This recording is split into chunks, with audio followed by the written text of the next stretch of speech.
বিমানটি তখন বিধ্বস্ত হওয়ার পথে। জীবনের শেষ মুহূর্তে রিয়া শুধু তার স্বামী তারেক আর ছেলে রবিনের পাশেই থাকতে চেয়েছিল, কিন্তু কেবিনের দরজা খুলতেই সে দেখল তারেক অন্য এক মেয়ের সাথে তাকে ঠকাচ্ছে। এমনকি তার ছেলেও বলল পরের জন্মে সে ওই মেয়েটিকেই নিজের মা হিসেবে পেতে চায়। চোখের সামনের এই দৃশ্য রিয়ার হৃদয় একেবারে ভেঙে চুরমার করে দিল। ঠিক পরের সেকেন্ডেই বিমানটি বিস্ফোরিত হলো। রিয়া যখন আবার চোখ খুলল, সে বুঝল 6 মাস আগের অতীতে তার পুনর্জন্ম হয়েছে। আগের জীবনের কথা ভেবে তার মনে পড়ল একসময় সে কোম্পানির সবচেয়ে দক্ষ পাইলট ছিল। শুধু ভালোবাসার খাতিরেই সে নিজের প্রমোশনের সুযোগটা স্বামীকে দিয়ে দিয়েছিল, কিন্তু এর বদলে সে পেয়েছিল কেবলই প্রতারণা আর অবহেলা। নিজের পরকীয়া চালিয়ে যেতে তারেক শত শত নিরীহ মানুষের মৃত্যুর কারণ হয়েছিল। এবার রিয়া নিজের ভাগ্য বদলে ফেলার সিদ্ধান্ত নিল। তাই সে সাথে সাথেই তার পুরনো ফ্লাইট ইনস্ট্রাক্টরের সাথে যোগাযোগ করল। সেদিন সন্ধ্যায় তারেক বাড়ি ফিরলে রিয়া ইচ্ছে করেই মায়া নামের ওই মেয়েটিকে রাতে থাকার আমন্ত্রণ জানালো। ধারণা মতোই মায়া চুপি চুপি তারেকের ঘরে ঢুকল, কিন্তু তারা ঘুণাক্ষরেও টের পেল না যে কোনার গোপন ক্যামেরায় সব রেকর্ড হচ্ছে। পরদিন খুব সকালে স্কুল থেকে তারেকের কাছে একটা ফোন এলো। সে তড়িঘড়ি করে ছেলের ঘরে ঢুকে দেখল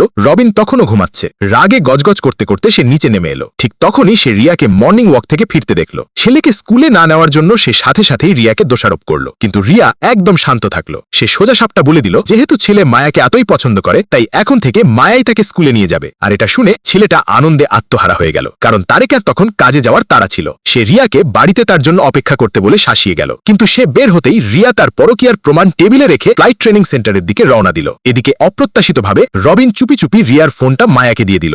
মায়া সাথে সাথেই রিয়ার রূপ ধরে তারেককে মেসেজ পাঠালো যে রিয়া তার অসুস্থ মায়ের যত্ন নিতে গ্রামের বাড়ি গেছে। এক সপ্তাহ পর রিয়ার আইনজীবী ডিভোর্সের কাগজ নিয়ে হাজির হলো। তখনই তারেক বুঝতে পারল যে রিয়া সত্যিই তাকে ছেড়ে যেতে চাইছে। এটা মেনে নিতে না পেরে সে রিয়াকে খুঁজতে খুঁজতে ট্রেনিং সেন্টারে চলে এলো। রিয়া তার সাথে বাড়ি ফিরতে রাজি না হওয়ায় সে লুকিয়ে তার পানিয়ে ওষুধ মিশিয়ে দিল, কিন্তু সে ভাবতেও পারেনি যে রিয়া আগেই তার ফন্দি ধরে ফেলেছে। সে কষিয়ে তারেকের গালে এক চড় মারল। এরপর সে ঘুরে হাঁটা ধরার পরপরই সেই ট্র্যাজেডি আটকাতে বিমান দুর্ঘটনার দিনটি আবারও ফিরে এলো। রিয়াও ইচ্ছে করেই সেই বিমানে উঠল, কিন্তু তাকে চমকে দিয়ে তারেক ইচ্ছেকৃতভাবে বিমানটিকে এক ভয়ঙ্কর ঝড়ের দিকে নিয়ে গেল এবং সবার জীবনের ভয় দেখিয়ে তাকে হুমকি দিল। ভাগ্যক্রমে রিয়া এর জন্য আগে থেকেই প্রস্তুত ছিল। সে সহকর্মীদের নিয়ে ককপিটে ছুটে গেল এবং এক ঘুষিতে তারেককে মাটিতে ফেলে দিল। শেষমেশ সে সফলভাবেই শত শত মানুষের ভাগ্য বদলে দিল।